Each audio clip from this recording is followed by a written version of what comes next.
ꯑꯩꯈꯣꯏꯒꯤ ꯄꯦꯔꯦꯟꯁꯁꯤꯡꯗꯣ ꯑꯃꯨꯛꯀꯁꯨ ꯍꯟ ꯍꯥꯏꯗꯨꯅꯁꯨ ꯋꯥꯔꯧꯕꯤꯒꯅꯨ ꯌꯥꯔꯒꯗꯤ ꯍꯣꯜꯂꯣꯝꯗ ꯑꯝꯇ ꯅꯤꯡꯁꯤꯡꯕꯤꯔꯣ ꯑꯩꯈꯣꯏ ꯄ꯭ꯔꯣꯒ꯭ꯔꯥꯝꯁꯦ ꯍꯧꯕ ꯌꯥꯗꯗꯅ ꯂꯩꯔꯦ ꯄꯦꯔꯦꯟꯁꯁꯤꯡꯗꯣ ꯑꯉꯥꯡꯁꯤꯡꯗꯣ ꯊꯝꯕꯤꯔꯝꯃꯣ ꯑꯗꯨꯒ ꯍꯣꯜꯂꯣꯝꯗ ꯑꯃꯨꯛꯇ ꯂꯦꯡꯁꯤꯟꯕꯤꯔꯣ ꯉꯁꯤꯒꯤ ꯄ꯭ꯔꯣꯒ꯭ꯔꯥꯝꯁꯦ ꯍꯧꯅꯕ ꯑꯩꯈꯣꯏ ꯁꯦꯝ ꯁꯥꯕ ꯂꯣꯏꯁꯤꯟꯖꯔꯦ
Hello, hello.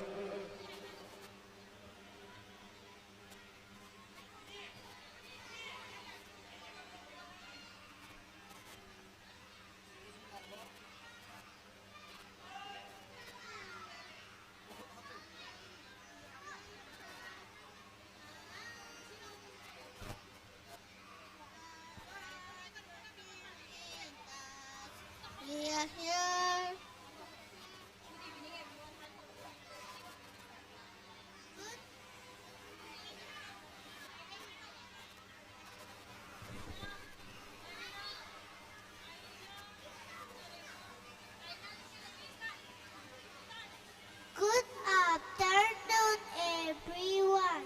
Good evening, everyone. Our song is Little Millennium. Ready? 1, 2, 3. We are here to sing and dance. We are here to play and sing. We are here to read and write. We are here to become the future of the world. Little, little, little are we. We are the future. Little, little, little are we. We are the little millennium children. We grow in skills and values. We grow in loves and cares. We grow in happiness. We grow to test the future of the world. Little, little, little are we. We are the millennium future. Little, little, little are we. We are the little millennium children. Thank you, thank you, thank you. ꯃꯌꯥꯝ ꯑꯋꯥꯕ ꯀꯣꯕꯥꯞꯇ ꯀꯨꯕꯤꯌꯨ ꯑꯩꯈꯣꯏꯁꯦ ꯂꯥꯏꯠꯀ ꯃꯈꯟ ꯃꯈꯟ ꯊꯥꯟꯕꯁꯤꯗ ꯃꯁꯥꯁꯦ ꯈꯤꯇꯪ ꯑꯩꯈꯣꯏꯒꯤ ꯃꯌꯥꯝꯁꯨ ꯎꯕꯁꯤꯗ ꯈꯤꯇꯪ ꯃꯈꯣꯏꯗ ꯕ꯭ꯔꯥꯏꯠꯅꯦꯁ ꯈꯤꯇꯪ ꯂꯩꯔꯦ ꯑꯉꯥꯡꯁꯤꯡꯁꯦ ꯑꯍꯥꯟꯕ ꯂꯥꯏꯠ ꯃꯈꯟ ꯃꯈꯟꯒ ꯀꯥꯞꯁꯤꯜꯂꯛꯄꯁꯤꯗ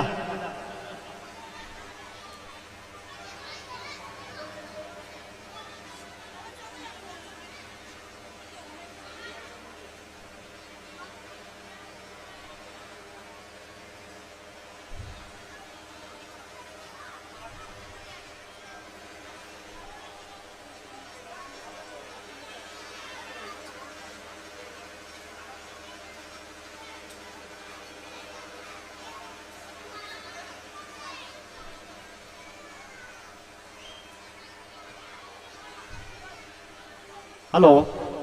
Ngasi September ki tang 18 yaifaraba numit asida Laisukol na sinja langjaduna tawjariba annual festival 2019 asida lakpiriba parents ibu Laisukol ke taraf tagi hana nolukpa uchari.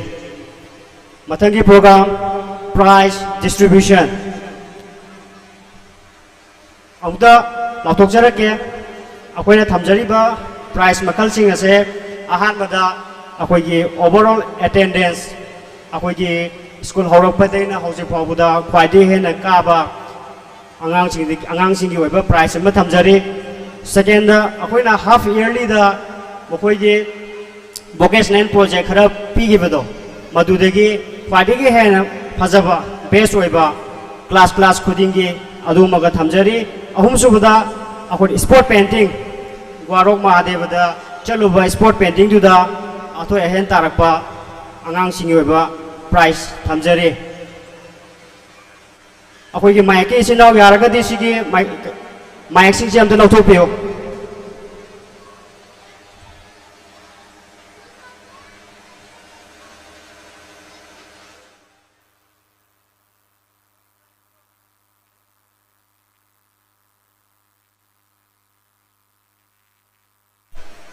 Akoi mic ki sinau sing yaragadi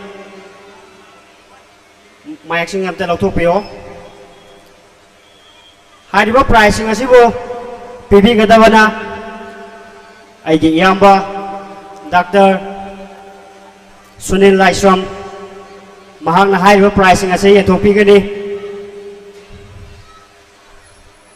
mayam ahoba kuba amga loinana kauthokchari aigi iyamba Dr. Sunil Laisram station da kakap bidanglaba ningchingjari ahanbada kauthokchari good attendance ki oina prize pangkraba Basaspati Mayum Indra Sharma Hariba ngang ase ma handaka prize pangise mahakse sahi mari continuous oina school ek hodorok padagina hojik pawba magi attendance ase 100% chama da chama hojik pawba sungne leptana kariba angang ni ma se ai gi disa rupa ne hai hisa rupa se ma school no ongbong lepte handaka sahi mari ni mana phangadaba award ase Mayam ahoba kuba amaga loinana kauthokchari Basaspati Mayum Indra Sharma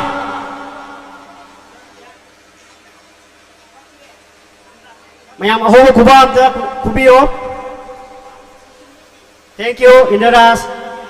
Mathangda vocational project ki oina first akraba amta lauthokjarake Trisuljit Irom EW mahak langlagadi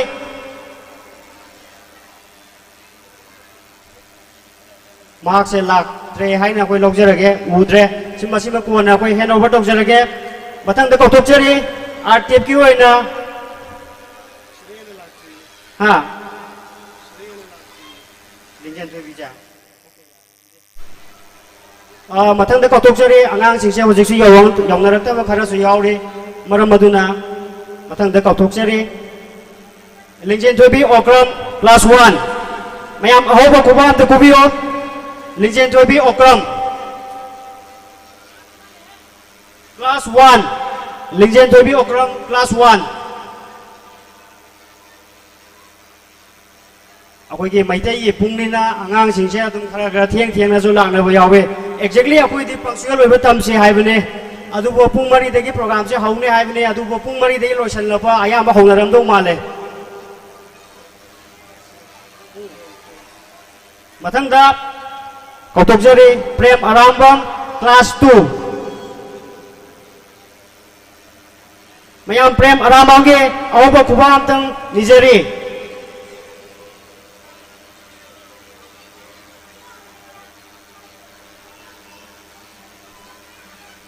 Thank you. Akoi mathang asana sport painting. Akoi na school yu eba. Akoi outing chalubada. Akoi sport painting tamu matamda first second third. Haibadi my class ki first. Oina logjare second third di logjare first pass khatang oina khangachare. Aha mada kauthokjari class 3 ki Dennis Wycombe. Class 3, Dennis Wycombe. Oh, sum la kada la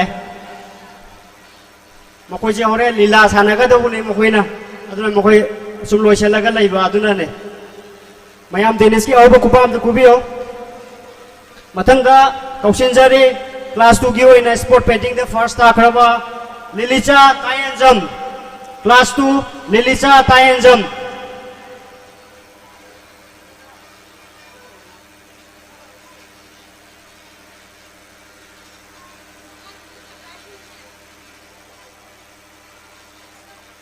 ꯂꯤꯂꯤꯆꯥꯒꯤ ꯑꯍꯧꯕ ꯈꯨꯄꯥ ꯑꯝꯇ ꯃꯌꯥꯝꯗꯒꯤ ꯅꯤꯖꯔꯤ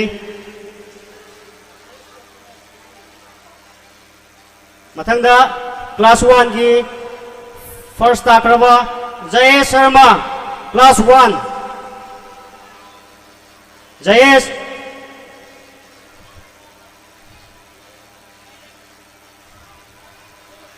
Jayes Sharma, class 1.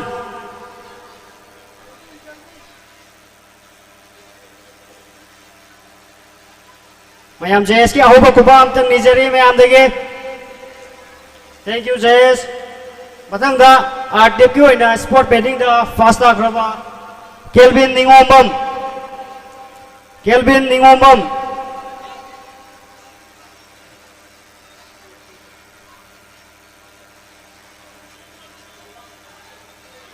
Thank you. Matangda EW ke na fast akrabi Lanchen B Wycombe. Lanchen B Wycombe.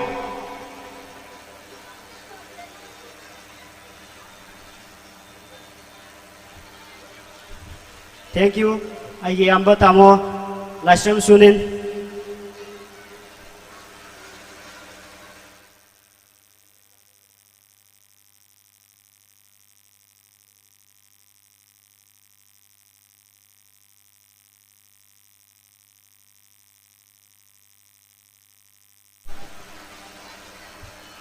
Mathang asidi annual report and the planning.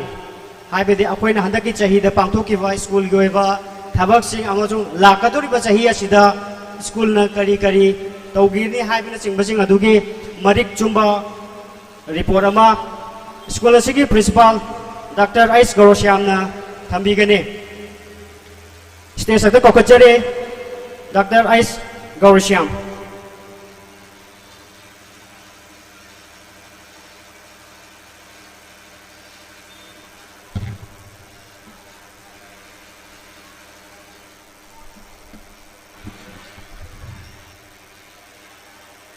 ꯑꯍꯥꯟꯕꯃꯛꯇꯗ ꯃꯇꯝ ꯆꯥꯅ ꯂꯦꯡꯕꯤꯔꯛꯈ꯭ꯔꯕ ꯄꯦꯔꯦꯟꯁꯁꯤꯡ ꯑꯃꯗꯤ ꯁ꯭ꯀꯨꯜꯁꯤꯒꯤ ꯁ꯭ꯇꯨꯗꯦꯟꯠꯁꯤꯡꯕꯨ ꯏꯀꯥꯏ ꯈꯨꯝꯅꯕ ꯎꯠꯆꯔꯤ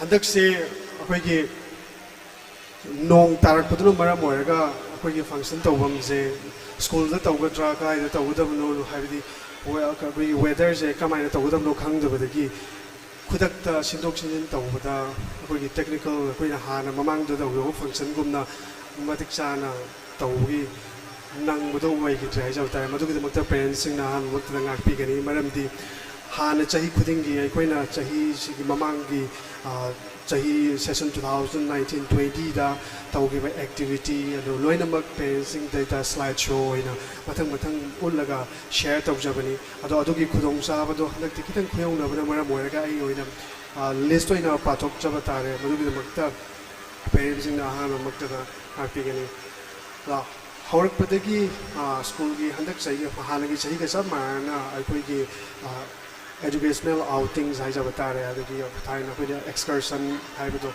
excursion mamangda akoina thengjaba tamdagi abi whole day event oina school gi angang jingjina ayuk tagi salaga numidang bauba manipur gi tongan tongan mafam sing sinba tungna salaga nungdang halakpana singna tawbudo akoini angang singi adagi moida educational outing nena haraga moida kanaba phanghogadaba changdo adugi munna khanjara matungda amukta sahi amada amukatang tawuge mohte da kharga toina haijaba tare adi adu matam duration 10 na adi specific planning amaga loina nagang jinjina outing chat targa di karam pham ni chat kadage aduga chatliba mafam dudagi angang jinjuna kari tamakpa yabage haibna jingbadu khanjaraga handaki half academic session jigi tangkhai baugi manung da koina zoo ga science center ga da angang jingi trip ani sinjagre adugi matung da kogi kwarok maring warok chingda angang jing gi hujik prize distribution da yauki badu maina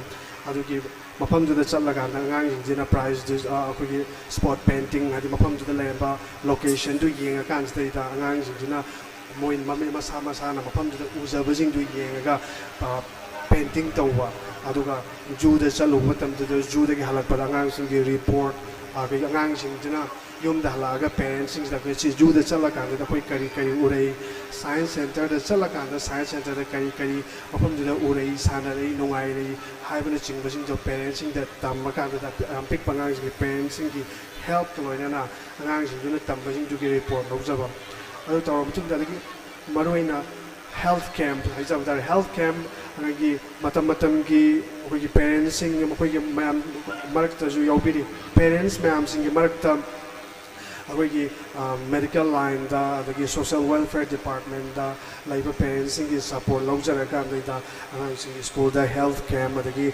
dental checkup, home pangtok sagre, the video clip, the photo, share those tanja to Panjadre, Adubu, parents in Juma Tamatam limit queen update those of the WhatsApp groups in the Ubira Betuni.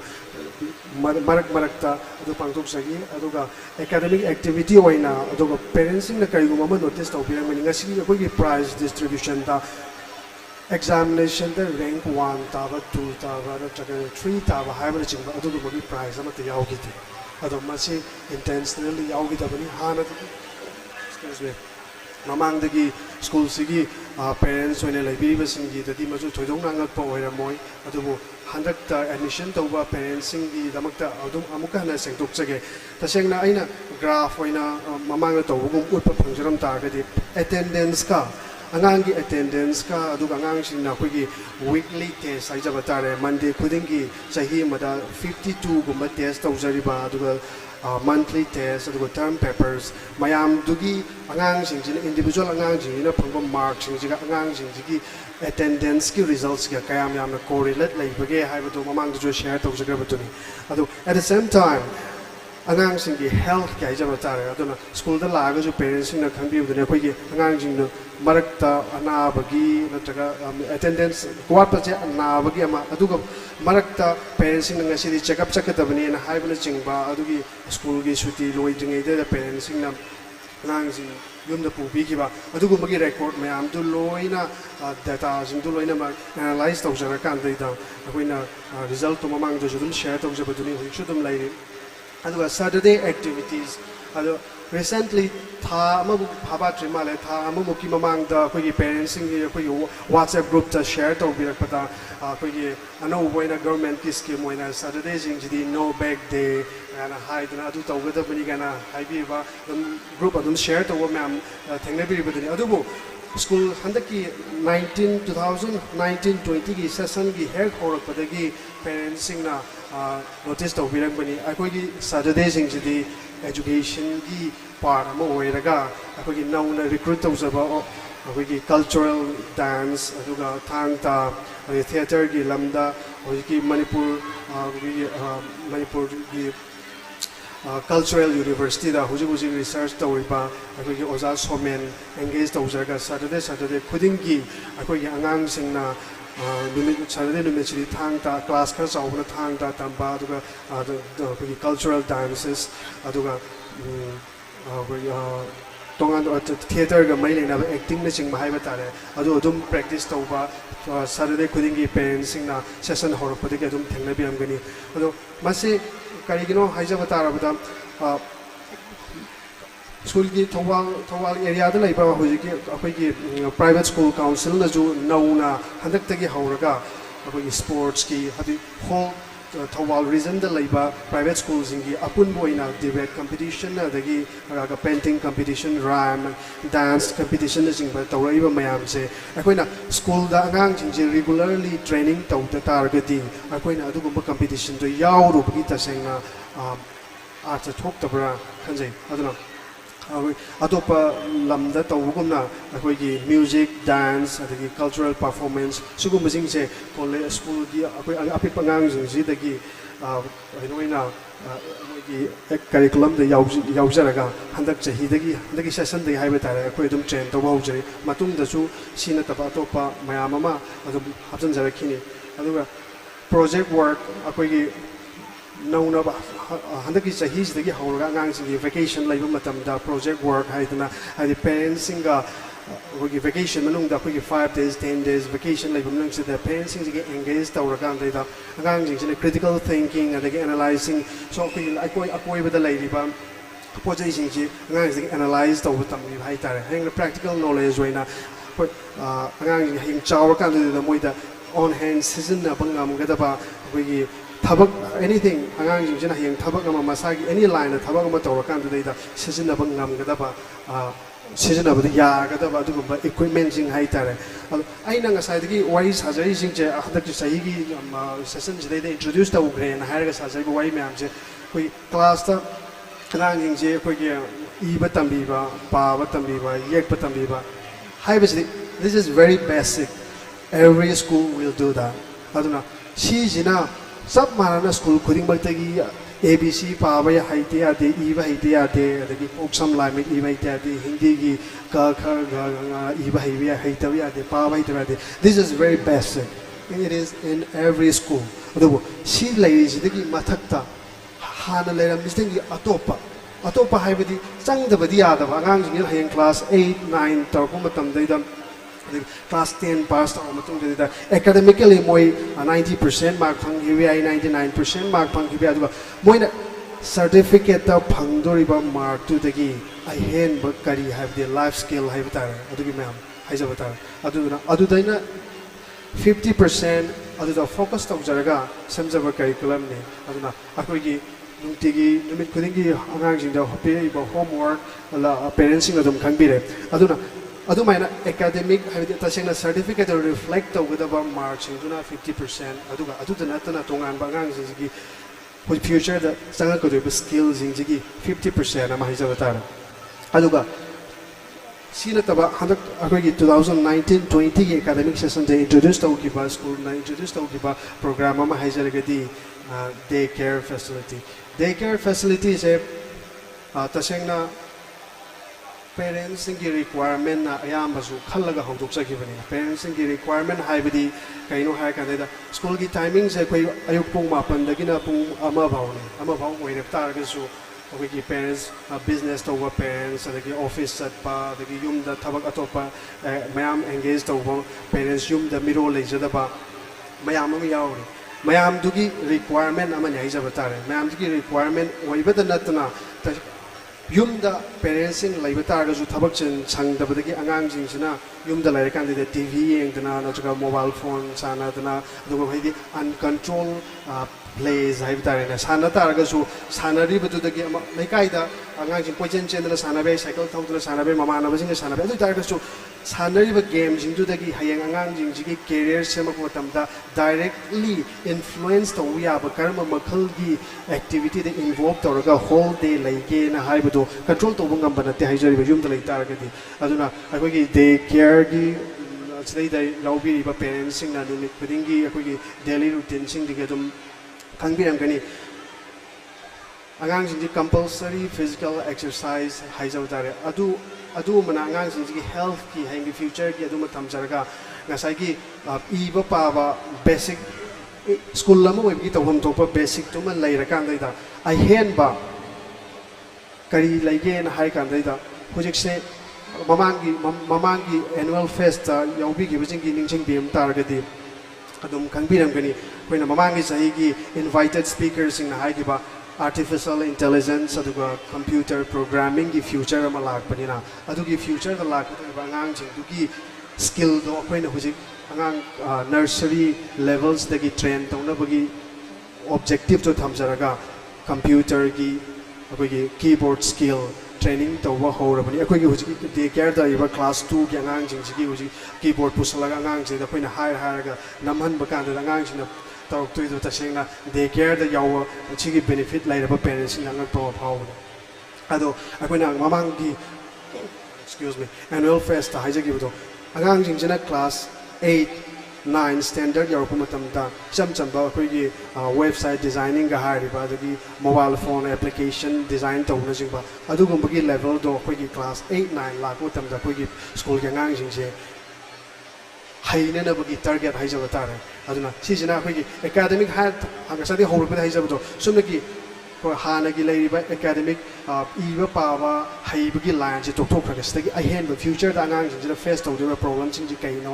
हाय कांदा अदुगी line दा Lakpa curriculum design गातने अदो मसी हाइजरगा मथंगी चहीगी हंदकी annual fest लेरे अदुगो मथंगी academic session 2020-21 लाकदबगी मरक सेदा coin अनोबा कई तौरकदगी planning की मखा थमजरिबिंगी समलमना पंजरबदा Mamangdagi adum akoina toina panjarakpa open door policy for parents adai akoigi parents in the school da changakpa matamda kaiguba amat numit amatada parents in gate ki mapandagi changan changba yade manungda changak piyade haibasingba restriction amatta thamjagi balaichi adum continue tawgini parents in input parents in na haibirakpa suggestion discussion openly accept tawjari matam puna makta aduga loina na matangi sessions data akoina hona jaga dori pasi hojiki angang singi physical activity haja batara physical activity you know wasal pasi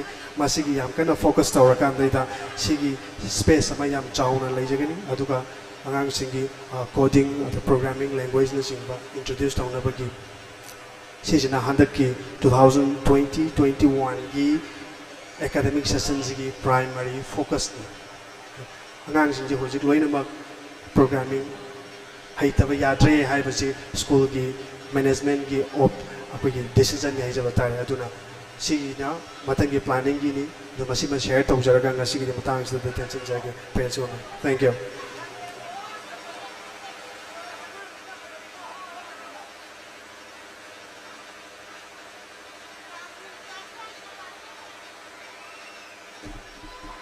thank you Dr. Garosham mahangna achumba wafam mayam ama thambirame tungda lakadobajing tasengna hairabada hojigi matam sidadi laire khaktana yadawa atopa thabak haibadi mahagi punsida mi ama oiba yabagi mayam da tholapa mayam yoga platform da tholapa matam da thengnaba ngamagi mongonda sakti ado madu change haibadi mahangna sana khonabada mongonda leiba hidden talent mayam do akoina mokoibu expose to biga pame hariba talent do akoina expose to bidraga de adum lotuna thamgade akoi mathangi chahi 2020-21 ki session asida de akoi painting ki academy amaga culture and yoga academy amaga sport ki yoga academy amaga akoi hapchanana ba akoi kanna honajari makha tarak paside akoi sum parents so ayamba yauksenara banina akoi ngasagi prize ki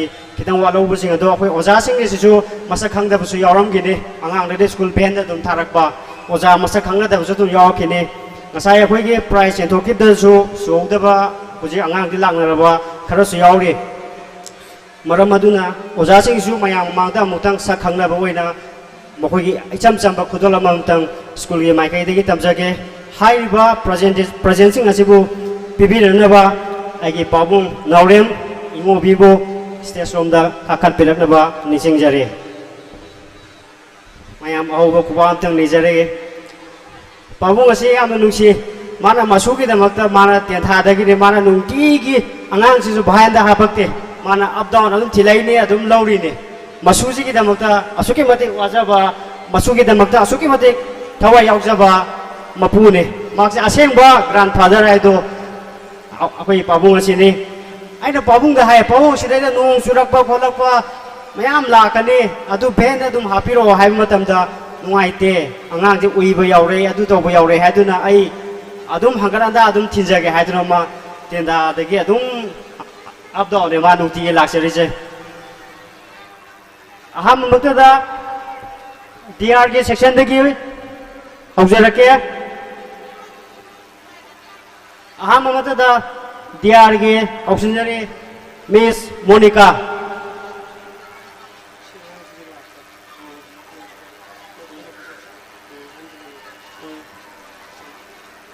Miss Monica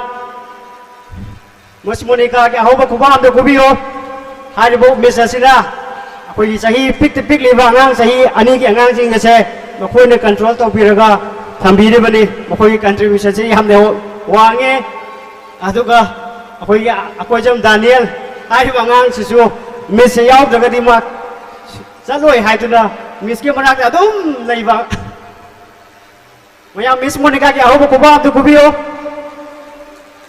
Matangda Kauksinjari Diargi Miss Vidyapati Election Bireksi Miss Vidyapati Miss Vidyapati ki ahoba kubam da kubiyo maje Diargi Miss ni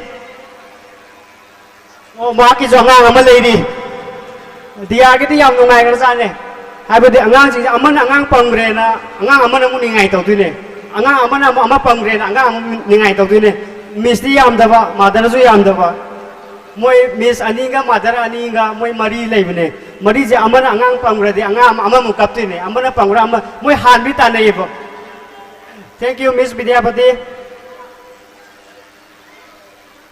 Matangda EW ki oina Kauksan jarake Miss Sumila EW Maya Miss Sumila ki ahoba kubam to kubiyo Makasina ako ye EW gi Miss ne Matangda mo Kauksinjari Madam Usakiran Angang semai maming taraga de loine ki EW gi pwede ki gan mo sa Madam Usakiran Matangda RTP Kauksinjari Miss Monica RTF Miss Monica Makasih langat hendaki ni akoi angang singsi khalaga mak nutigi noma phawa absent oidana adum nong suraju nungsa saraju angang singsi khalaga lakpirabani mak langat hendaki ni Monica ki ahoba khuba amtang mayam dagi nijare Thank you Mathangda Kauksinjari Miss Babina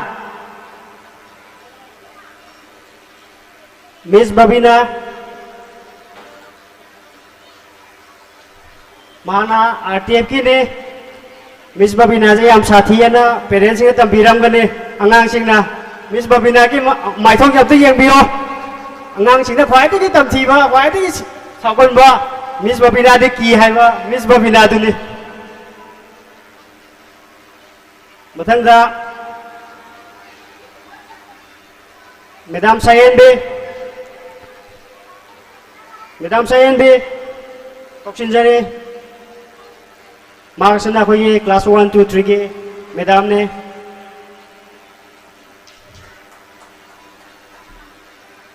Matangda Kauksinjari Miss Nini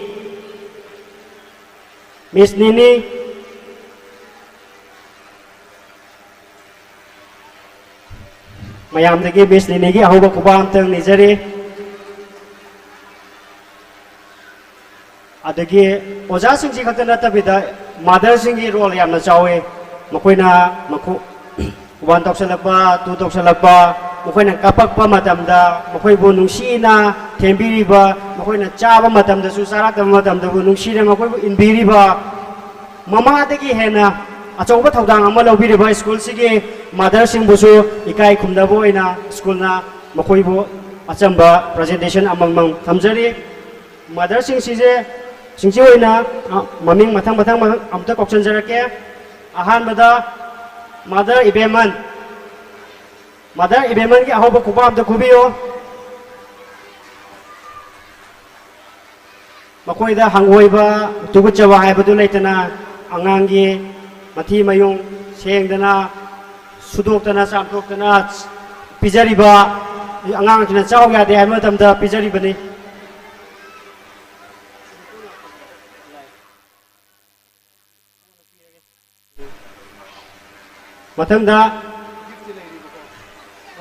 Matangda Kauksinjari Mother Arsahini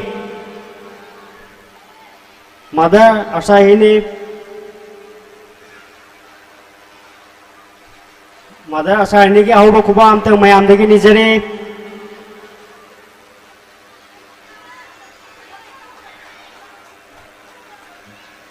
ꯃꯊꯪ ꯑꯁꯤꯅ ꯑꯩꯈꯣꯏꯒꯤ mother Kiran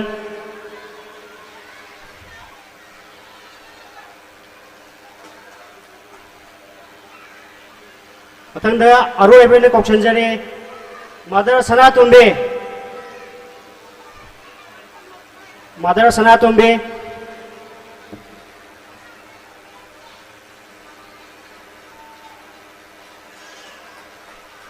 Thank you. Pabung waru wana prize ama katanga pibiramo. Angang ama lakbo ma yaure. Asigi prize ama katanga pibiramo. Apoina hojik sum yengjabada apoigi vocation project apoina half yearly gi suti matam da pigi baduda EW oina first akraba Trisul Z Irong Trisul Z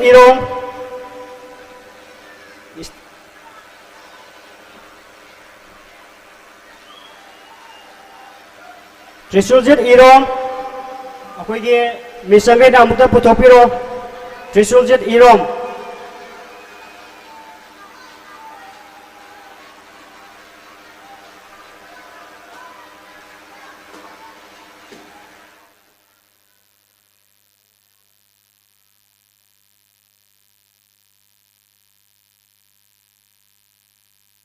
Oh, lai. Trisul Z Irong gi ahoba khubam tang mayam dagi nijere.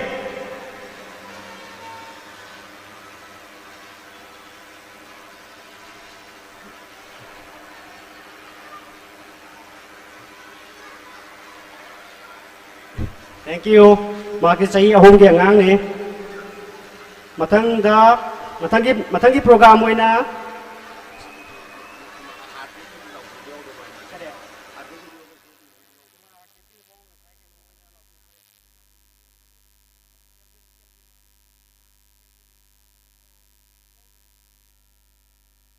Thagachari Pabung na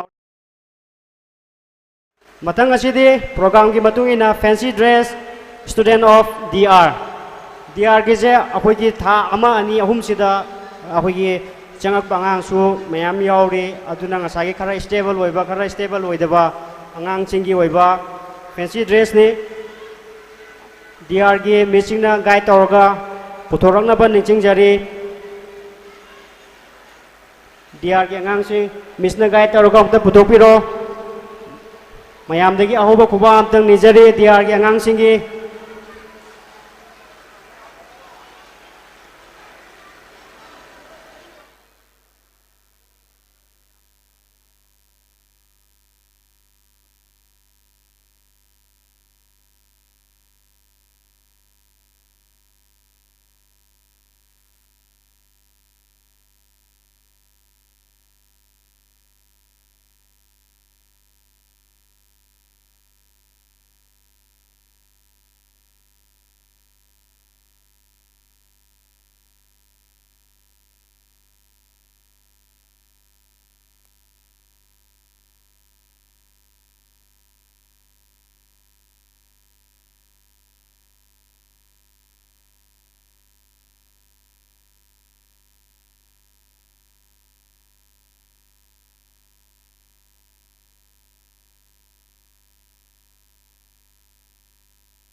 mayam mang tholakane na angang je kapusu mayam yaure adi mapan thoi na manung da dum lai je na ado angang ai je ningai to budam matam kitang changba tawri je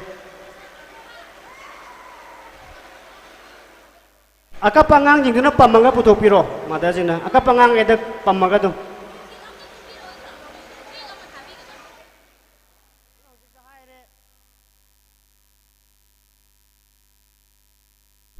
Asisu memory ni angang sing photo nambi o angang sing na tawri sing je akoi gi memory oina na ba kap angang sing do yar ga de pambi o mother arai mangai loi thopiro ꯃꯗ ꯑꯔꯩꯕꯉꯩ ꯂꯣꯏꯅꯃꯛ ꯑꯩꯈꯣꯏꯒꯤ ꯃꯤꯁ ꯂꯩꯔꯤꯁꯤꯡꯗꯨꯁꯨ ꯑꯀꯞ ꯑꯉꯥꯡꯁꯤꯡꯗ ꯂꯣꯏ ꯄꯥꯝꯕꯤꯔꯣ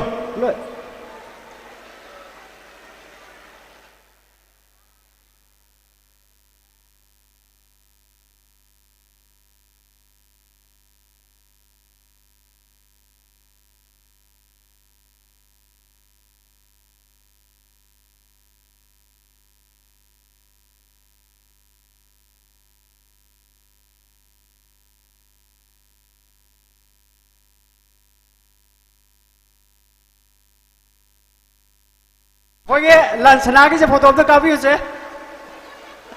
ꯀꯞꯄꯒꯁꯨ ꯆꯠꯂꯤ ꯅꯤꯔꯃꯥꯁꯀꯨ ꯊꯨꯅꯥꯛ ꯃꯃꯥꯡꯗ ꯌꯦꯡꯉꯣ ꯃꯃꯥꯡꯗ ꯔꯤꯌꯥꯟ ꯃꯃꯥꯡꯗ ꯌꯦꯡꯉꯣ ꯃꯃꯥꯡꯗ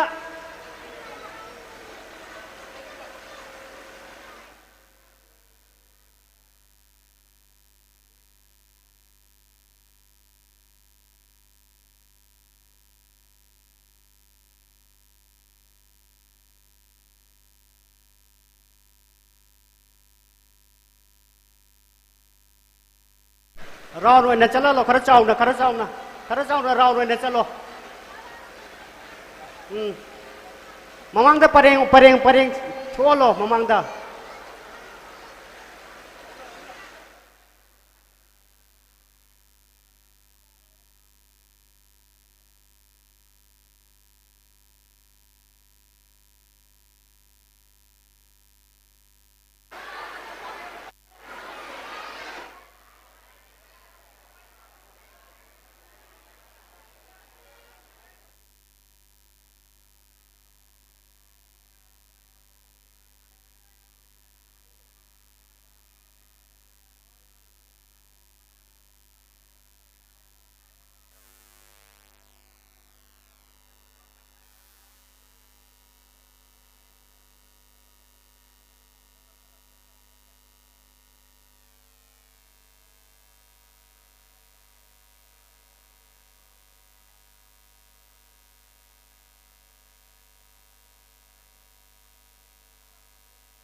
ꯃꯌꯥꯝ ꯅꯨꯡꯁꯤꯔꯕ ꯑꯉꯥꯡꯁꯤꯡꯁꯤꯒꯤ ꯈꯨꯕꯥ ꯍꯧꯕ ꯑꯝꯇ ꯈꯨꯕꯤꯌꯣ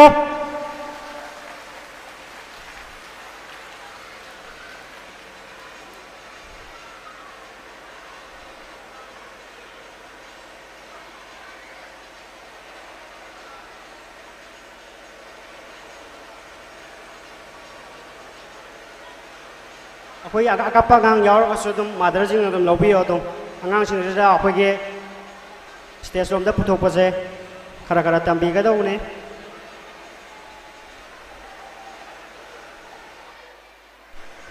ꯃꯃꯥꯗ ꯈꯨꯠ ꯍꯥꯏꯌꯣ ꯃꯃꯥꯗ ꯅꯣꯏ ꯅꯣꯏ ꯃꯃꯥ ꯀꯥꯏ ꯂꯩꯒꯦ ꯌꯦꯡꯉꯣ ꯃꯃꯥ ꯄꯄꯥ ꯀꯥꯏ ꯂꯩꯒꯦ ꯌꯦꯡꯉꯣ ꯅꯣꯏ ꯅꯣꯏ ꯃꯃꯥ ꯀꯥꯏ ꯂꯩꯒꯦ ꯌꯦꯡꯉꯣ ꯅꯣꯏ ꯅꯣꯏ ꯄꯄꯥ ꯀꯥꯏ ꯂꯩꯒꯦ ꯌꯦꯡꯉꯣ ꯃꯈꯨꯠ ꯍꯥꯏꯔꯣ ꯃꯈꯨꯠ ꯍꯥꯏꯔꯣ ꯃꯃꯥ ꯀꯥꯏ ꯂꯩꯒꯦ ꯌꯦꯡꯉꯣ ꯃꯃꯥꯡꯗ ꯌꯦꯡꯉꯣ ꯃꯃꯥꯡꯗ ꯃꯃꯥ ꯀꯥꯏ ꯂꯩꯒꯦ ꯌꯦꯡꯉꯣ ꯄꯄꯥ ꯀꯥꯏ ꯂꯩꯒꯦ ꯌꯦꯡꯉꯣ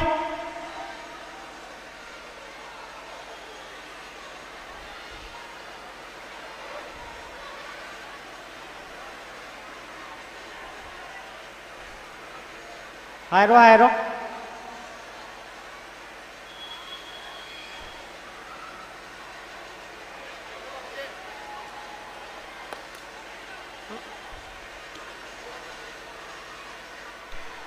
ꯃꯃꯥ ꯎꯔꯕ ꯌꯦꯡꯉꯣ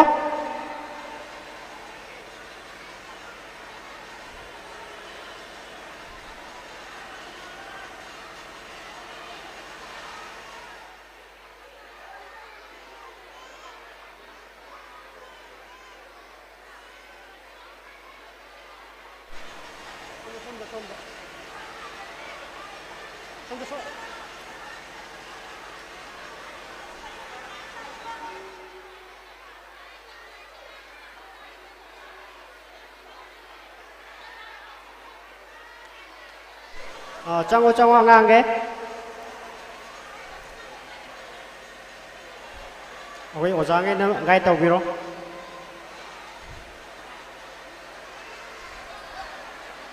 ꯑꯩꯈꯣꯏꯁꯨ ꯅꯍꯥꯟꯋꯥꯏ ꯑꯉꯥꯡ ꯑꯣꯏꯔꯤꯉꯩꯗ ꯀꯞꯄ ꯀꯞꯄꯒ ꯁ꯭ꯀꯨꯜ ꯀꯥꯔꯛꯏꯅꯤ ꯀꯞꯄ ꯀꯞꯄꯒ ꯆꯥꯎꯔꯛꯏꯅꯤ ꯃꯈꯣꯏꯁꯨ ꯀꯞꯄ ꯀꯞꯄꯒ ꯆꯥꯎꯔꯛꯇꯣꯏꯅꯤ ꯃꯈꯣꯏꯒꯤ ꯃꯦꯃꯣꯔꯤ ꯑꯗꯨꯝ ꯊꯝꯖꯟꯕꯤꯌꯣ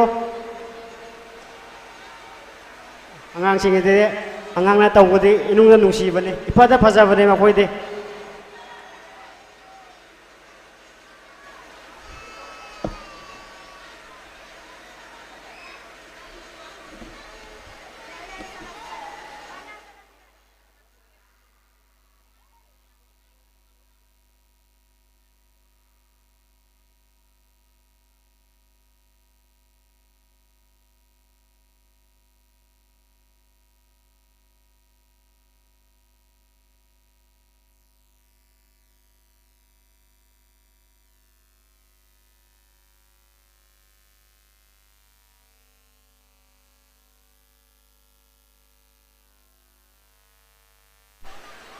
ꯑꯩꯈꯣꯏꯒꯤ ꯃꯊꯪ ꯑꯩꯈꯣꯏꯒꯤ ꯃꯥꯌꯦꯛꯀꯤ ꯏꯆꯤꯟ ꯏꯅꯥꯎꯁꯤꯡꯅ ꯌꯥꯔꯒꯗꯤ ꯃꯥꯌꯦꯛ ꯑꯍꯨꯝ ꯈꯛꯇꯪ ꯁ꯭ꯇꯦꯖ ꯂꯣꯝꯗ ꯑꯦꯔꯦꯟꯖ ꯇꯧꯕꯤꯌꯨ ꯃꯥꯌꯦꯛꯀꯤ ꯏꯆꯤꯟ ꯏꯅꯥꯎꯁꯤꯡꯅ ꯃꯥꯌꯦꯛ ꯑꯍꯨꯝ ꯈꯛꯇꯪ ꯑꯉꯥꯡꯈꯩꯒꯤ ꯔꯥꯏꯝ ꯊꯤꯅꯅꯕ ꯑꯦꯔꯦꯟꯖ ꯑꯃꯨꯛꯇ ꯇꯧꯕꯤꯌꯨ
Hello program ki makha chathajarak poina kauksinjari students of EW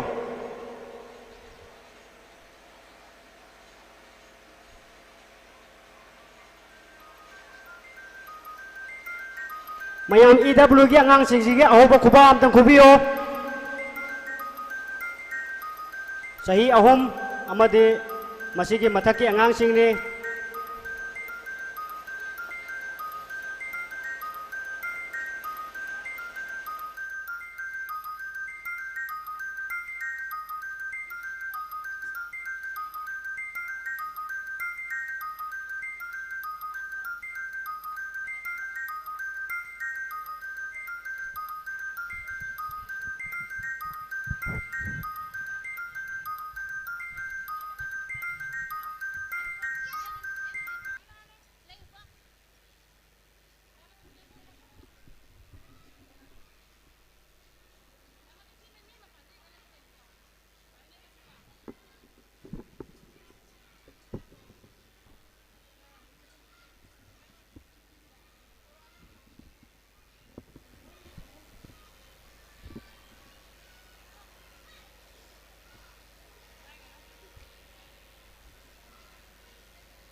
Mama papa te yengo mamang te yengo mama papa te yengo ready 1 2 3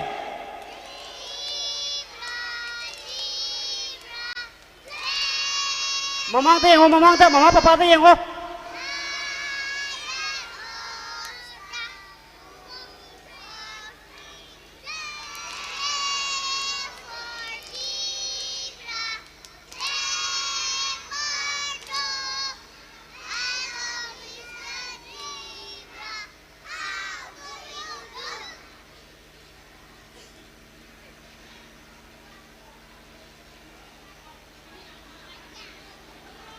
Mama papa te yengo aduga tawo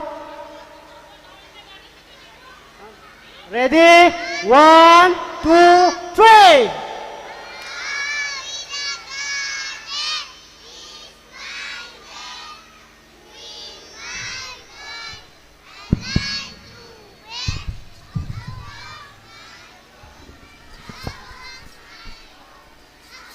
My boy. Oh, is my day. In the garden is my day. With my children, I like to play.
Thank you, EW students.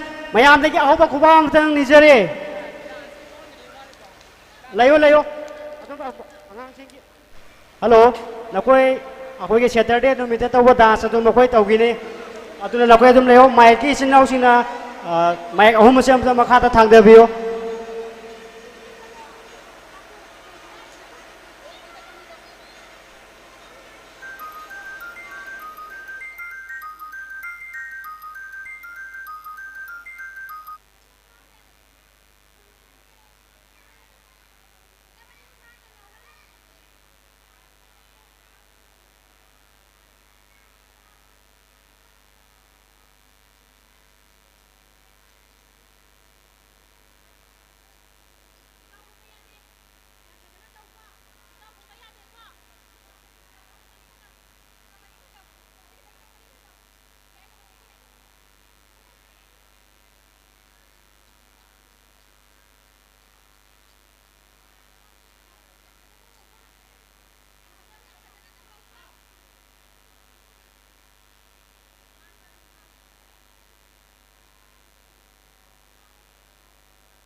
Mamangda.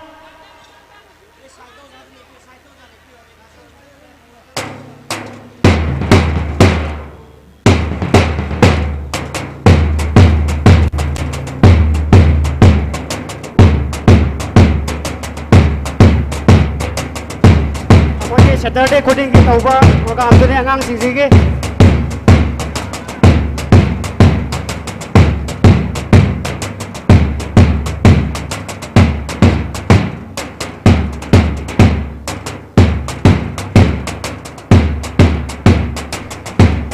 यार का दे parents ing ado sinta loi ne phambiyo यार का दे adum loi ugani loi phambiyo makada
यार का दे parents ing do mai sita phambiyo loi ugani adu ore ka de maning da leiba mamang da leiba loi ugani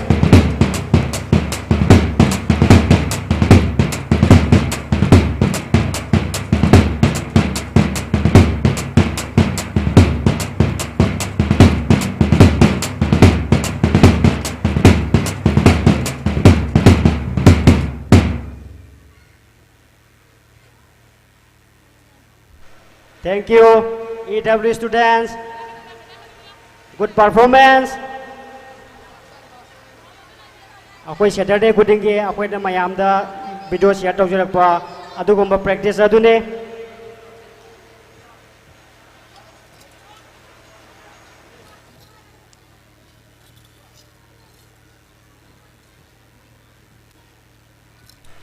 Matang same saraga laibigada RTP students nakoi yaragadi same saraga laibiyo.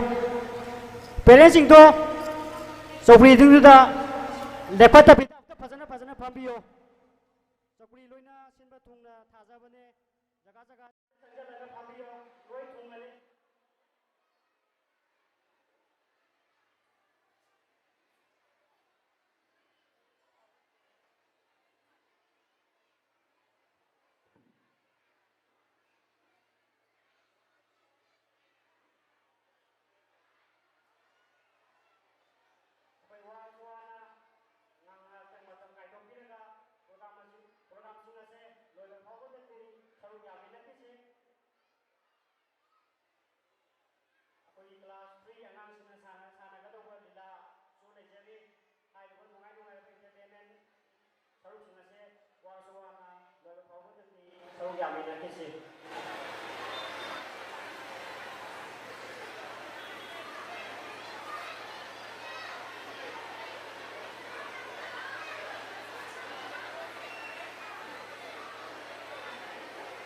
RTP anasini mayamdagi ahoba kubamatang nijari.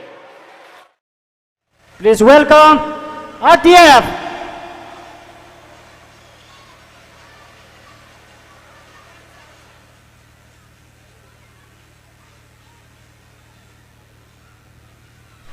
Akoigi mic isinau singdo mic hujige mic autaga arrange tawbiyo.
Hariba angangsing asina 4 and a plus sahi mari amadi mataki angangsing ne.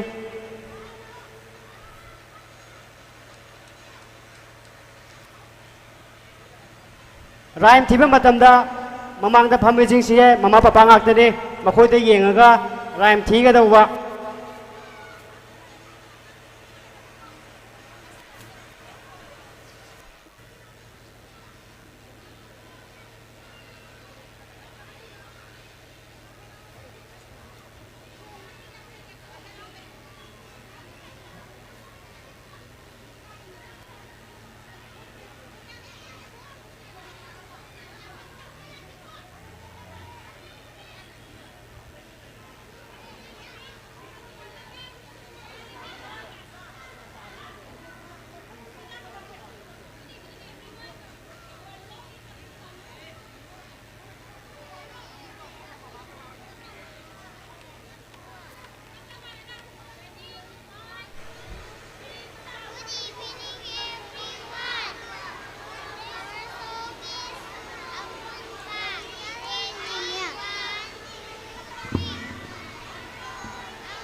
khôi lâm dinh ni ma đêm đã cô phi ba na ima ipa ani ni ora na lâu sinh mi mày ra pi bi ba ni nga dali ani ma lem se ora na ai khôi ni ikut ku pai nu na tam bi ba ni ora na kang la ba ai khôi nu lam jing lam tam pi ba ni afa fa ta ta pi ri ma lem si da nang ni oja ma lem na a thôi ba purum dari na cha ai khôi na oja u hanna ang angi ai khôi đi lâu xin Buddha li ba lâu xin Buddha li ba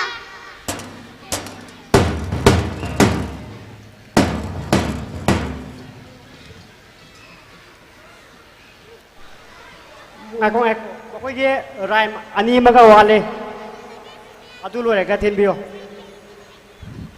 ready 1 2 3 My dear rainbow, my dear rainbow, see how we shine, see how we shine, making it out in the sky, making it out in the sky. We seven colors shining bright, violet, indigo, blue, green, yellow, orange,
ꯑꯩꯈꯣꯏꯒꯤ ꯍꯧꯖꯤꯛꯀꯤ programme ꯂꯣꯏꯈꯤꯕ RTFꯀꯤ ꯄꯦꯔꯦꯟꯁꯁꯤꯡ ꯑꯉꯥꯡꯁꯤꯡꯁꯦ ꯂꯧꯁꯤꯟꯕ ꯑꯃꯨꯛꯇ ꯂꯥꯛꯄꯤꯌꯣ ꯑꯉꯥꯡ green room ꯂꯣꯝꯗ RTFꯀꯤ ꯍꯧꯖꯤꯛ ꯂꯣꯏꯈꯤꯕ ꯑꯉꯥꯡꯁꯤꯡ ꯑꯗꯣ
Hello, ꯑꯩꯈꯣꯏꯒꯤ ꯃ꯭ꯌꯨꯖꯤꯀꯦꯜ ꯄꯔꯐꯣꯔꯃꯦꯟꯁ ꯄꯤꯕꯤꯔꯛꯅꯕ ꯑꯩꯈꯣꯏ ꯇꯥꯃꯣ ꯍꯥꯃꯣꯝ ꯁꯗꯥꯟ ꯂꯥꯛꯇꯨꯅ ꯂꯩꯔꯦ ꯃꯊꯪ ꯑꯁꯤꯗꯤ ꯀꯧꯁꯤꯟꯖꯔꯤ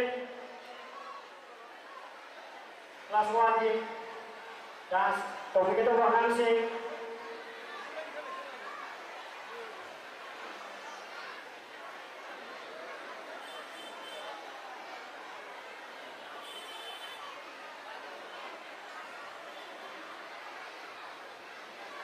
yang malam sini-sini ayo buka akan video.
well done class 1 ꯑꯩꯈꯣꯏꯅ ꯎꯠꯆꯔꯤꯕ ꯑꯦꯛꯇꯤꯚꯤꯇꯤꯁꯤꯡ ꯑꯁꯦ ꯑꯩꯈꯣꯏꯅ ꯊꯥꯡꯖ ꯈꯨꯗꯤꯡꯒꯤ ꯇꯝꯖꯕ ꯑꯗꯨꯒꯨꯝꯕ ꯄ꯭ꯔꯦꯛꯇꯤꯁꯁꯤꯡꯗꯨꯅꯤ ꯑꯉꯥꯡꯁꯤꯡꯅ ꯎꯠꯂꯤꯕꯁꯦ ꯑꯩꯈꯣꯏꯅ ꯍꯦꯟꯅ ꯇꯝꯕꯤꯕ ꯑꯗꯨꯃꯛ ꯅꯠꯆꯗꯦ ꯊꯥꯡꯖ ꯈꯨꯗꯤꯡꯒꯤ ꯑꯩꯈꯣꯏꯒꯤ ꯁꯥꯔ ꯁꯣꯃꯦꯅ ꯃꯌꯥꯝꯁꯤꯒꯤꯗꯃꯛꯇ ꯍꯣꯠꯅꯕꯤꯗꯨꯅ ꯎꯠꯆꯔꯤꯕ ꯊꯧꯔꯝꯁꯤꯡ ꯑꯗꯨꯅꯤ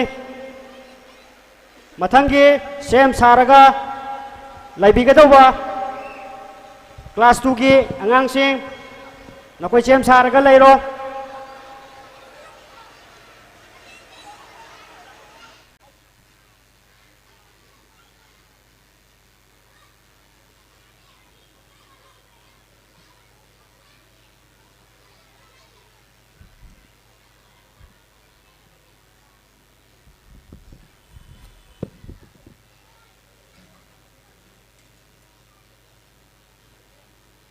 ꯑꯩꯈꯣꯏꯒꯤ ꯔꯤꯐ꯭ꯔꯦꯁꯃꯦꯟ ꯁꯤꯟꯕꯤꯔꯤꯕ ꯑꯩꯈꯣꯏ ꯏꯅꯥꯎꯁꯤꯡ ꯅꯈꯣꯏ ꯌꯥꯔꯒꯗꯤ ꯔꯤꯐ꯭ꯔꯦꯁꯃꯦꯟ ꯑꯗꯣ ꯔꯦꯗꯤ ꯊꯝꯕꯤꯔꯣ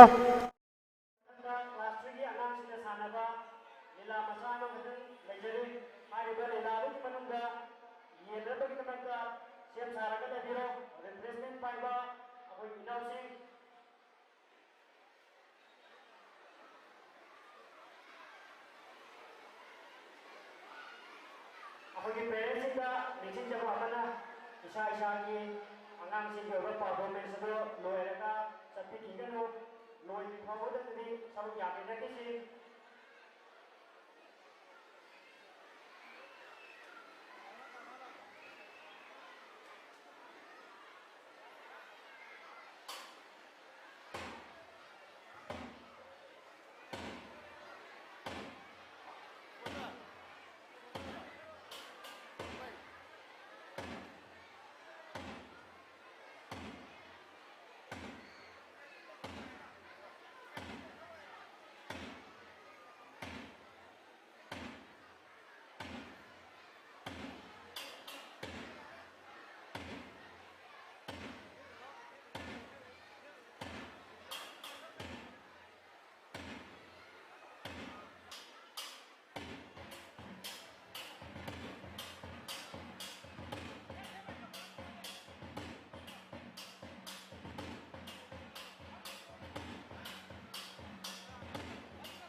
she come to law.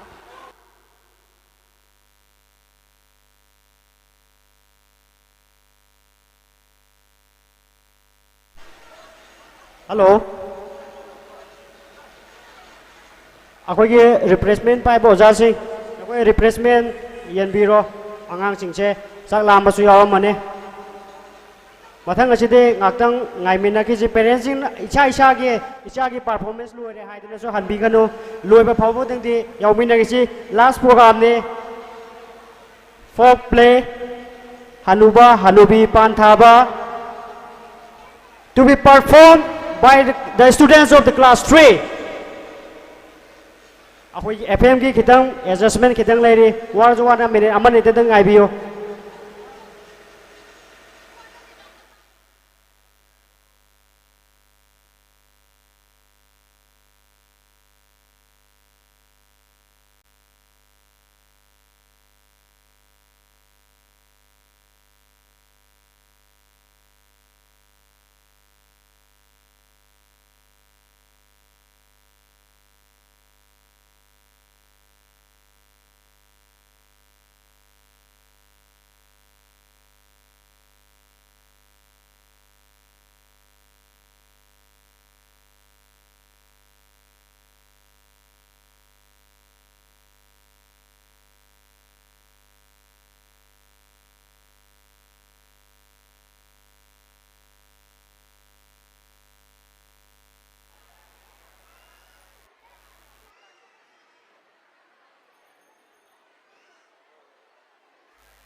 Aku yang investment yang untuk balik lagi yang lakukan kemarin kamu dulu. Mama ada kalau mama lagi batin tu yang terbuat, kami sini dah.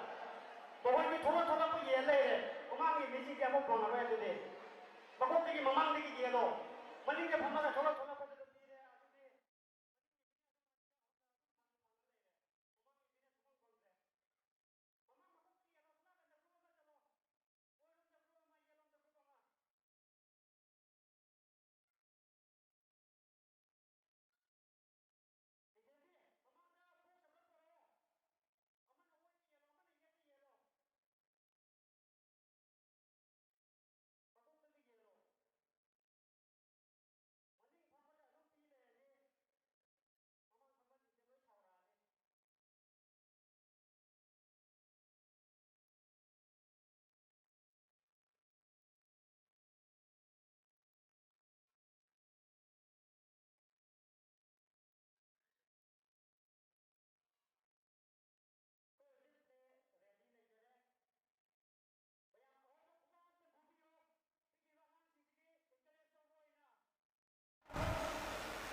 Holokan tu ya ni. Holokan tu. Hor ki yare. Yare angang ere dile re. Holokan. Thola de.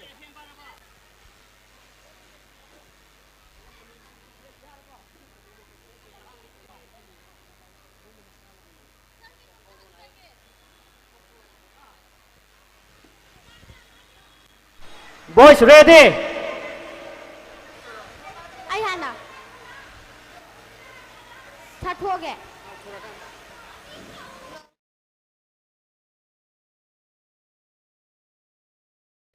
Boys ready? Come on the stage. Mayam ahoba kubab to kubiyo. Ako shoy den thola ke hai ame ahoba kubab khura ka de. I talk.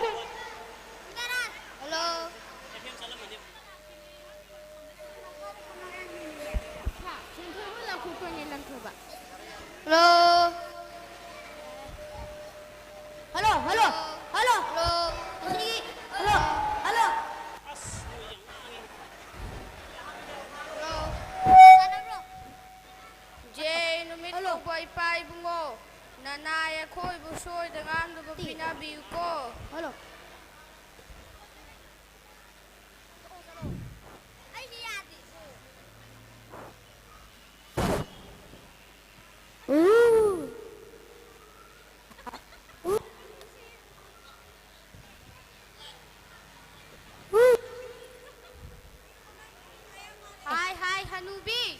ꯍꯧꯒꯠꯂꯣꯅꯦ ꯅꯪꯕꯣ ꯅꯨꯃꯤꯠ ꯀꯒꯥꯏꯁꯦ ꯌꯧꯈ꯭ꯔꯦ ꯍꯤꯡꯒꯣꯜ ꯀꯒꯥꯏꯁꯦ ꯀꯔꯤꯅꯣ ꯈꯔ ꯊꯥꯖꯅꯕ ꯇꯧꯁꯤ ꯍꯧꯒꯠꯂꯣ ꯍꯥꯏ ꯍꯅꯨꯕꯤ ꯅꯪꯕꯨ ꯇꯥꯗ꯭ꯔꯕꯣꯅꯦ ꯑꯣꯏ ꯍꯥꯏ ꯍꯅꯨꯕꯤ ꯅꯪꯕꯨ ꯇꯥꯗ꯭ꯔꯕꯣꯅꯦ ꯅꯪꯅ ꯊꯣꯛꯂꯛꯄꯗꯅꯦ ꯑꯩꯒꯤ ꯆꯩꯁꯨꯗꯣ ꯑꯃꯨꯛꯇ ꯄꯥꯏꯔꯛꯎ ꯍꯣꯏ ꯆꯩꯁꯨ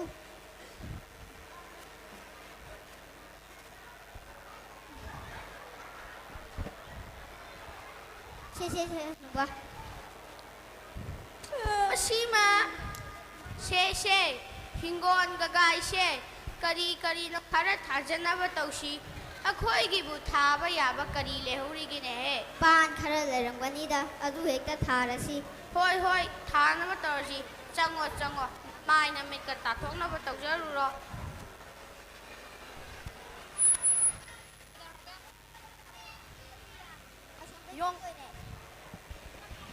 ꯅꯣꯏ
나무노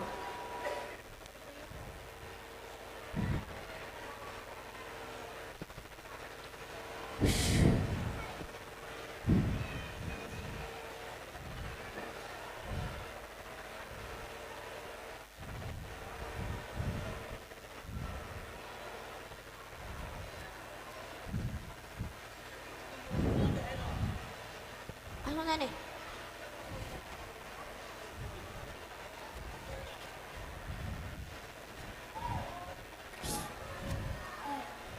Kana-kanano'ne yung nausing oil eh. Hema isusa.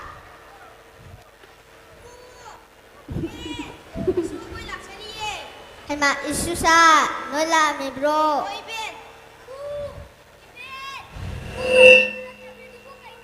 Pan khara thasirana torombanida. Hay kanano'ne.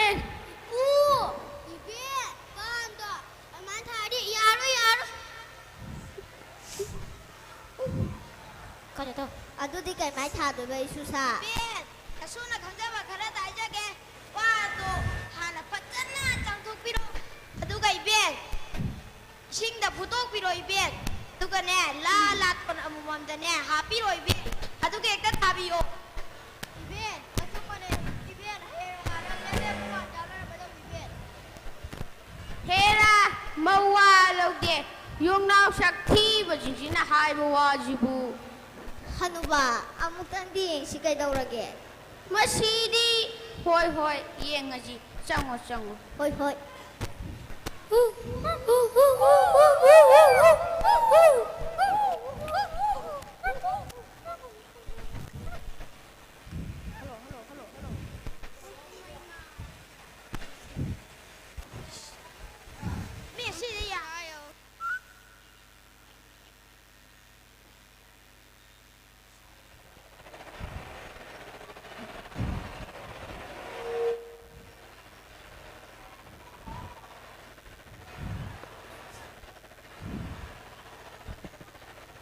Hanubi, Nangi dubu loidribone.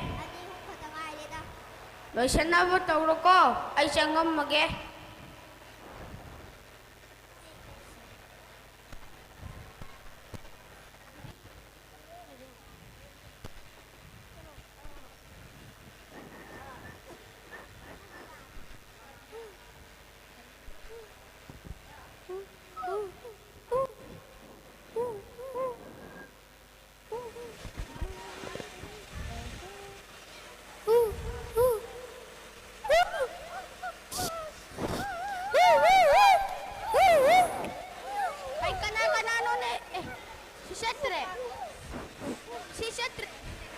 Chatre,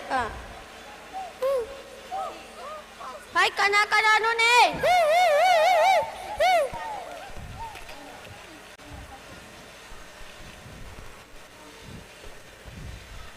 Hello. Hai kana no ne. Kana no ne. Oh, kana lai tabra. Okay. Hai kana no ne. Kana no ne. Hanuba. Hai, Hanubi. Cái đâu rồi cái? Cái suốt tao đi. Changu. Nó lại không đúng.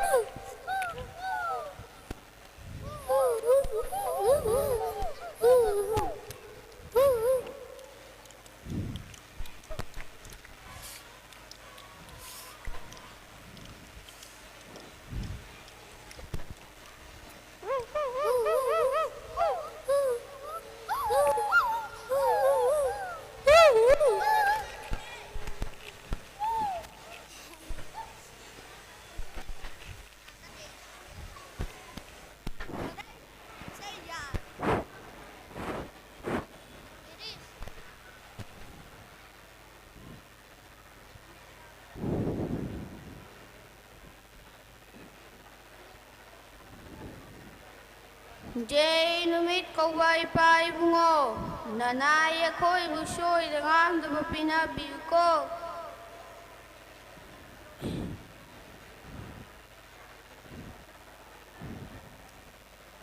Ai hold in it, jaw in it, pajar in it, spale hold in it.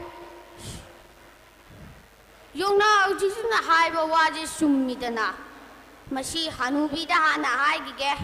Hai Hanubi, thâu lâu lòng nè, si ang ulang nè.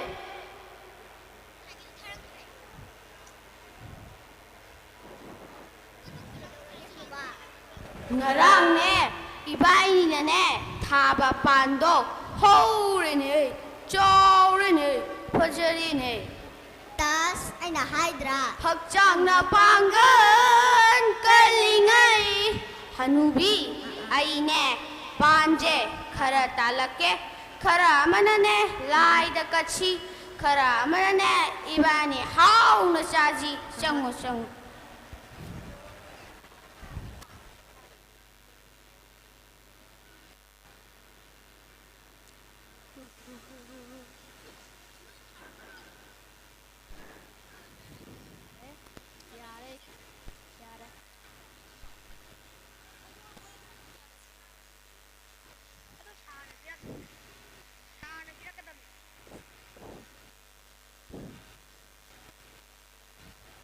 Ngasigidi chara paranida.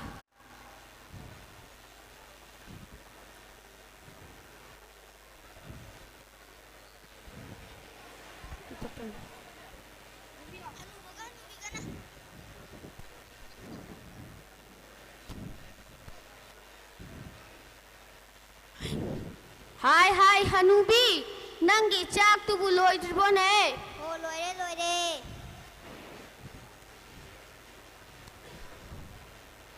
Tai no ne. Se Hanuba. Nang su sa thong na bat purajidana. Kari hapa khoge na tawani da. Ai gi dine sai de hinjang do khara hek thamama aduga yarani da. Hoi.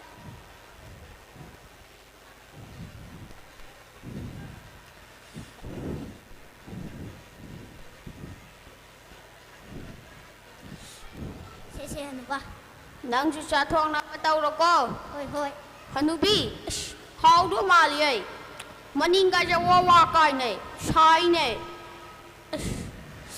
Hanubi, I haurage ko. How ne?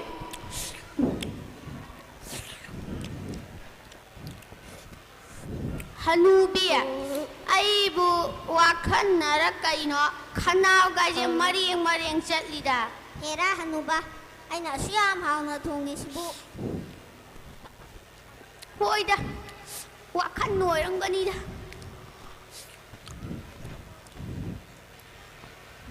Hanubi, ay, sidi yadre da. Ako hita ka lehuri bra. Ani hong layang gini. Ay, Hanubi, sidi yadre da. Ay, Hanubi, ay, sidi yadre da. Ay, Hanubi, hita. Hanubi, hita. Ay, Hanubi, ay.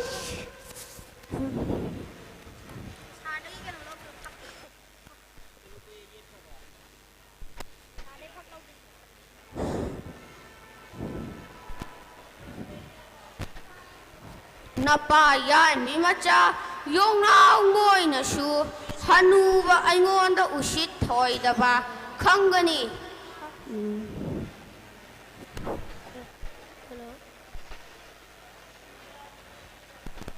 Hi hanubi tholaw law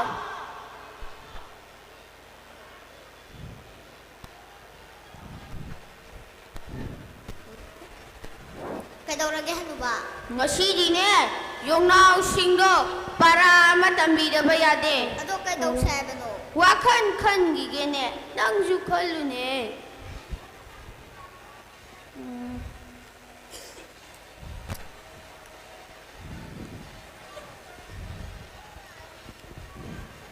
Oh Hanubi ay wakal leire Ado kaidaw sabano.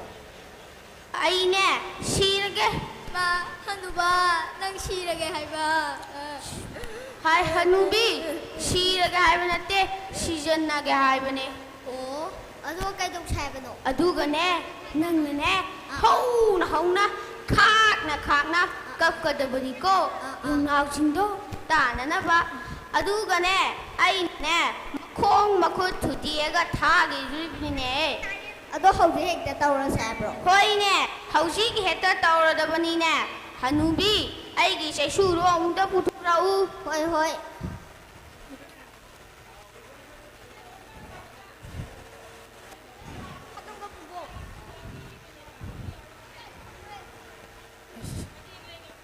ay Kasi kita Hanuba.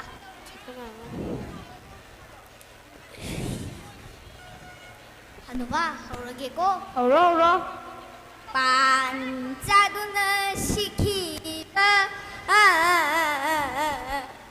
오마이린 짠나 할라 누가 부퍼보 부공보 부저보 반짝이는 시키다 오마이린 짠나 할라 Ano ba? Yare, kapo. Ano ba po ba? Bukong ba? Buso ba? Ano ba? Yung lapre kayo ng tawid ko. Hoy.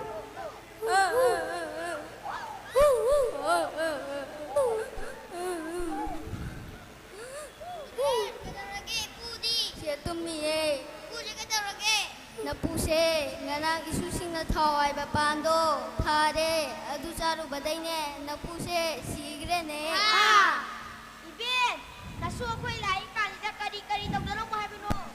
ai gidi kana su lai jade adu na isusing lai kana ne napuse sumang pau da thangko pura mu ba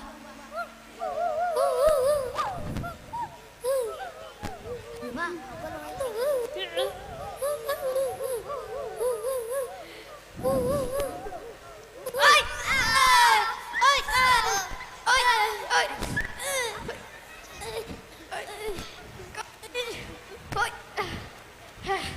khangedana jango Hanubi hoi. Dili sa lang puthor tholo che. Eh. Tôi su con này.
Kaidauragi ipapakan na. Tu bro, kita ngasai pugi boyo nau jingdo. Aku jalan tani na lahore. Ha, kari kirunu ay ko. Kirunu ba? Adu na yaban natin eh. Kari to khara khana na bataw si. Hoy ne.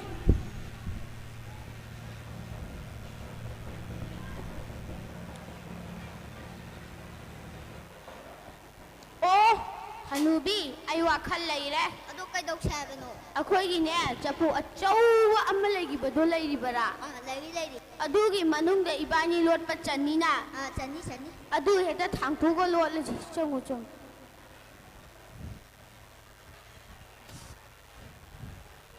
ꯃꯈꯥꯗ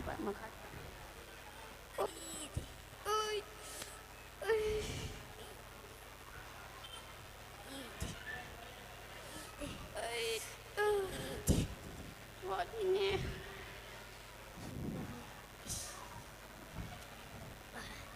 Trời ơi. Hanubi, nang hana ka khalo. Hoi. Lepo tu. Oi. Hello. Yêu ram dai ji da khani chi na maro ma si hekta paisa lage da. Ai.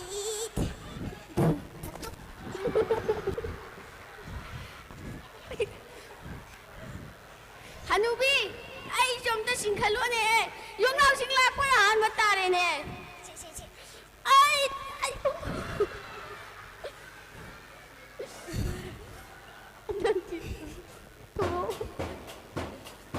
Tholo ya thôi.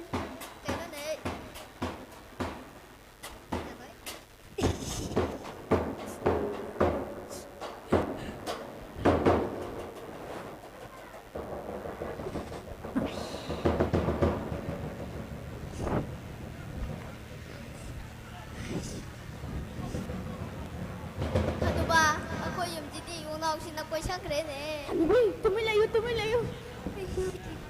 Lakinidan mayum nila lakri bawa tiga damne. Hanubi, ay mo kacay-casan di mo doon na. Yan nungsit ka mong kainom tawida. Hanuba, tap na to ko tap na. Sus!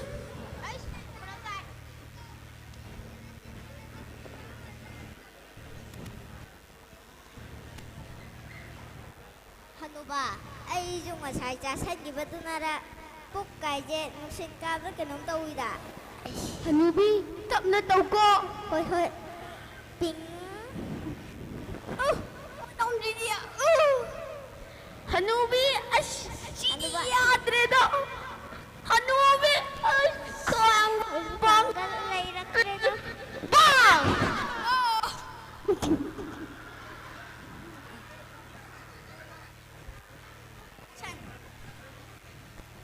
Matang asida litan kolgi angangsing na sanajaba lila macha hanuba hanubi pan haba matang asida loisinjare.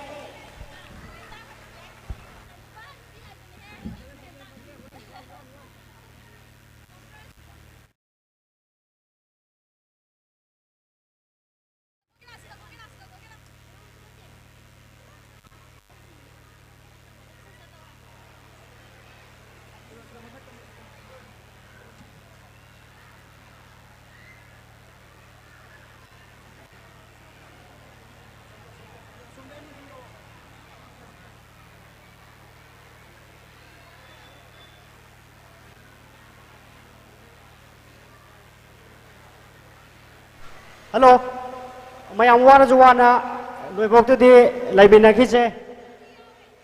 Matang di mayam gi aho pa kuba amaga loina na kautok jari. Tamo sadananda. Tamo sadananda station da kakak piro tamo. Mayam na tamo bu khawang na ngai tu na laire. Mayam aho pa kuba tu kubiyo.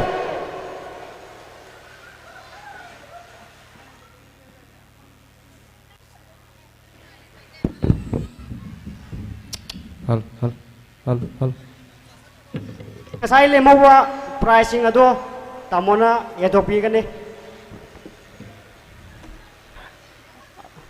Ahamada kautuk jari Deepak Sharma data manager akoi school asigi angang singi oiba tiffin chabagi mark sheet ki aduga school ki hek leiba angang singi data sing jimbu sena biriba Deepak Sharma. Thank you. Matang kautuk jari ning thembi. Ma ka sisu school asigi data manager ne. Matang da kauksin jari Sir William.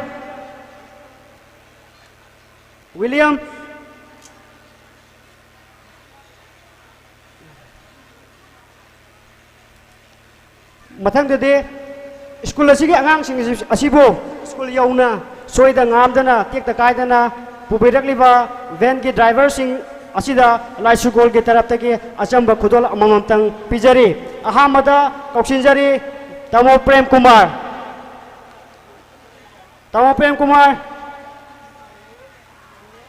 Mayam ahoba kubab tu kubiyo. Matang asida matang amuk kauksin jari Kangemam Romes, Elias Abong,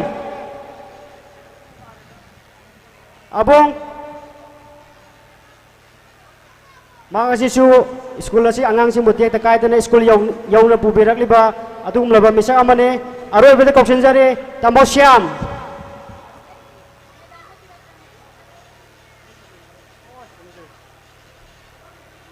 Aroy boy na hai bang asagi performance piriba asibu takpi tambiriba culture engi dance ki thangta ki drama ki punambang asibu punambak school asigi mahiro sing asibu takpi tambiriba oja somen mayam ahoba kubab tu kubiyo oja somen ge.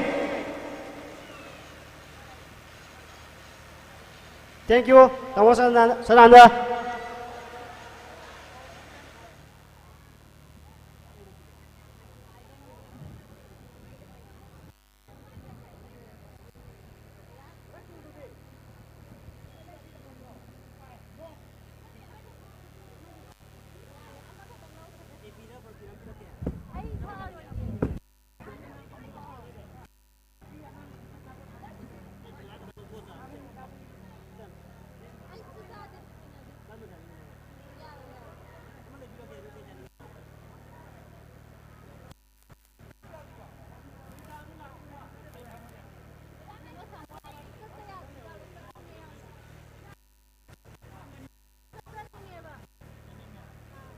ꯑꯩꯈꯣꯏꯒꯤ ꯃꯥꯏꯛꯀꯤ ꯏꯆꯤꯟ ꯏꯅꯥꯎꯁꯤꯡꯅ mike ꯑꯝꯇꯒ arrange ꯇꯧꯕꯤꯌꯨ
ꯃꯌꯥꯝꯕꯨ ꯑꯍꯥꯟꯕꯃꯛꯇꯗ ꯈꯨꯔꯨꯝꯖꯔꯤ ꯇꯁꯦꯡꯕꯗꯤ ꯁꯨꯃꯥꯏꯅ ꯍꯦꯛ ꯇꯧꯒꯅꯤ ꯍꯥꯏꯕꯗꯤ ꯑꯩꯁꯨ ꯃ꯭ꯌꯨꯖꯤꯁꯤꯌꯟ ꯈꯔ ꯁꯨꯝ ꯑꯃꯅꯤꯗꯤ ꯑꯦꯀꯝꯄꯅꯤꯁ ꯇꯧꯕꯤꯒꯗ꯭ꯔꯥꯅ ꯈꯜꯂꯨꯕꯅꯦ ꯑꯗꯣ ꯃꯗꯨꯃꯛꯇꯤ ꯑꯣꯏꯊꯣꯛꯇ꯭ꯔꯦ ꯑꯗꯨꯅ ꯏꯁꯩ ꯑꯩꯅ ꯁꯨꯝ ꯁꯛꯆꯕ ꯈꯔ ꯈꯖꯤꯛ ꯑꯉꯥꯡꯁꯤꯡꯒ ꯂꯣꯏꯅꯅ ꯁꯛꯃꯤꯟꯅꯕ ꯌꯥꯅꯅꯕꯒꯤ ꯃꯑꯣꯡꯗ ꯏꯁꯩ ꯑꯃꯅꯤꯗꯪ ꯑꯩ ꯈꯨꯗꯣꯜ ꯇꯝꯖꯒꯦ ꯑꯗꯨꯒ ꯉꯁꯤꯒꯤ ꯄꯥꯡꯊꯣꯛꯂꯤꯕ ꯊꯧꯔꯝ ꯑꯁꯤꯕꯨ ꯄꯨꯛꯅꯤꯡ ꯊꯧꯒꯠꯄꯤꯔꯤꯕ ꯒꯥꯔꯖꯤꯌꯟ ꯄꯦꯔꯦꯟꯁ ꯄꯨꯝꯅꯃꯛꯄꯨꯁꯨ ꯑꯥꯔꯇꯤꯁꯀꯤ ꯃꯥꯏꯀꯩ ꯑꯥꯔꯇꯤꯁ ꯑꯃ ꯑꯣꯏꯅ ꯃꯌꯥꯝꯅ ꯊꯥꯒꯠꯆꯕ ꯐꯣꯡꯗꯣꯛꯆꯔꯤ ꯑꯗꯨꯅ ꯄꯨꯝꯅꯃꯛꯅ ꯈꯨꯕꯥꯛ ꯑꯍꯧꯕ ꯑꯃꯇꯪ ꯈꯨꯕꯤꯗꯨꯅ ꯉꯁꯤꯒꯤ ꯄꯥꯡꯊꯣꯛꯂꯤꯕ ꯊꯧꯔꯝ ꯑꯁꯤ ꯆꯍꯤ ꯈꯨꯗꯤꯡꯒꯤ ꯂꯦꯞꯇꯅ ꯄꯥꯡꯊꯣꯛꯄ ꯉꯝꯕ ꯑꯣꯏꯁꯅꯨ ꯍꯥꯏꯗꯨꯅ ꯑꯐꯕ ꯌꯥꯏꯐꯕ ꯄꯤꯅꯕꯤꯒꯅꯤ ꯏꯁꯩ ꯁꯛꯆꯈꯤꯕ ꯏꯁꯩꯁꯤꯡꯗꯒꯤ ꯈꯔ ꯈꯖꯤꯛ ꯏꯟꯚꯥꯏꯔꯟꯃꯦꯟꯁꯦ ꯌꯦꯡꯉꯀꯥꯟꯗ ꯂꯩꯔꯤꯕ ꯑꯉꯥꯡꯁꯤꯡ ꯑꯗꯒꯤ ꯍꯧꯖꯤꯛ ꯄꯥꯡꯊꯣꯛꯂꯤꯕ ꯊꯧꯔꯝ ꯑꯁꯤꯒ ꯍꯥꯏꯐꯦꯠ ꯍꯥꯏꯐꯦꯠ ꯅꯛꯅꯕ ꯏꯁꯩ खरा खदंग आई अमनिदंग लौकच्चगे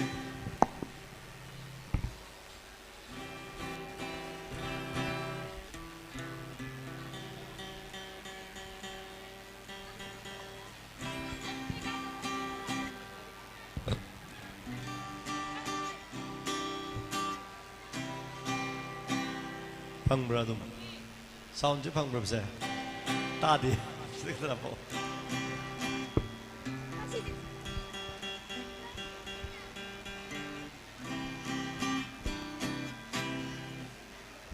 सक्सेकीबा इसाई सिंगदगी खरा खजिक मियोइबा हाइबा पुंसी सिदा सैथाबा इसाई सिंगी मनुंगदगी आइना सक्सेकीबदा इसाई मखक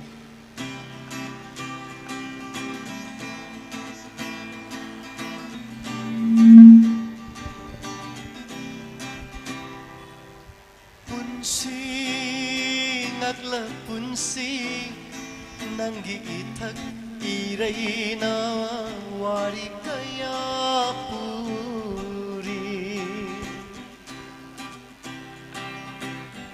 पुंसी नगला पुंसी नंगी इथक इरैना वारी कया पूरी अवानुंगाई कया अवानुंगाई थौदौ अवानुंगाई कया अवानुंगाई थौदौ पुंसी नगला पुंसी नंगी इथक इरैना वारी कया पूरी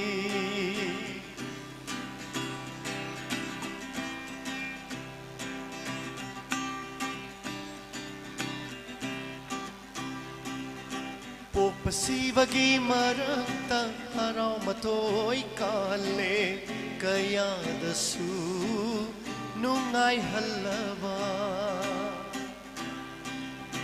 पोपसीवगी मरक्ता हराव मथोय काले kayadasu nungay halaba nokpagi marumsu kapali natraga nokpagi marumda kapalairi punsi nagla punsi nanggi ithak irayna wari kaya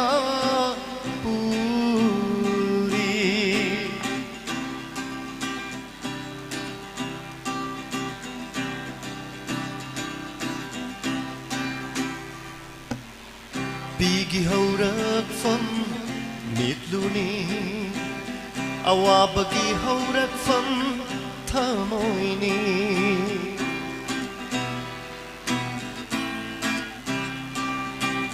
birangi haurak fam mitluni awabagi haurak fam thamoini haina riba mi oi mapo awanungai kubaku namni haina riba mi oi mapo awanungai kubaku namni punsi ngaklap punsi nanggi ithak iraina wari kaya puri punsi ngakla punsi nanggi ithak iraina wari kaya puri awanungai kaya awanungai thaudau awanungai kaya awanungai thaudau punsi ngakla punsi nanggi ithak iraina wari kaya puri nanggi ithak iraina wari kaya puri nanggi ithak iraina wari kaya puri. Thank you. Makataba isay singsidhi ay track ta khara egonda yawba track sing noina kudol tamjage mi amani yawdi hena nungai ga dong ne do makataba isay lobi si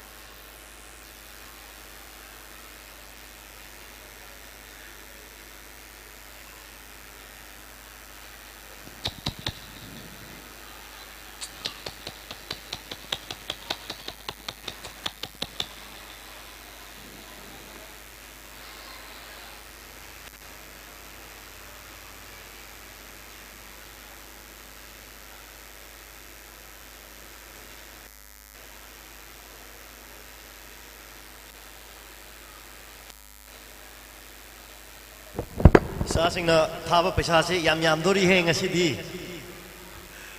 Thank you very much.